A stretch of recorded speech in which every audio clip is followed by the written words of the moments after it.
You cannot look back and forward at the same time. You know that when you drive. You cannot look back, and current reality is back. That's dope. Now, how do you know? Think about it. Let's talk about it from an emotional basis. So let's look at current reality. Let's look at current reality only for a little while and feel boredom descend immediately. It just does. Whether it's a relationship, whether it's what you're doing for a living, whether it's the new house that you just finished.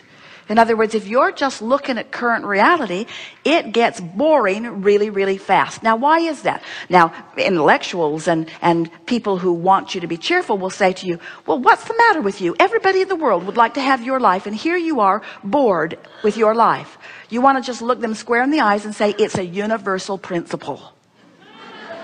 We are not meant to stand still. We are not, it is impossible for us to stand still. So when I have a habit of looking at what is with what we call future, with what Abraham calls who I really am calling me, when I'm looking at what is, I'm pulling myself apart. That is the universal law of the matter, you see. So you perhaps should have had them sign a disclaimer when they came in. We maybe should put, you can't go back. You know too much.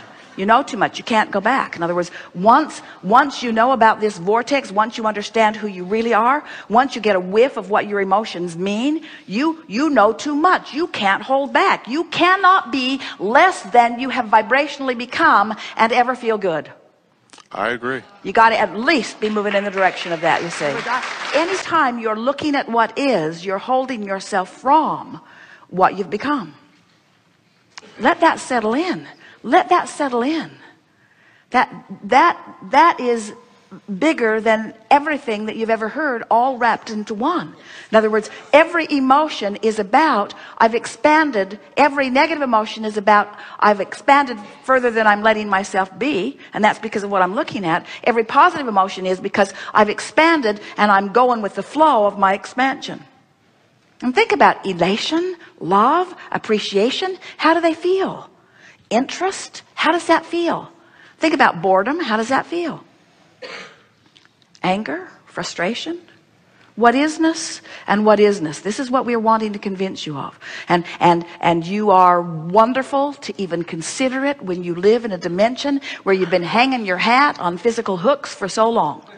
In other words, we get it that this physical stuff is intoxicating, but it's not where it's at.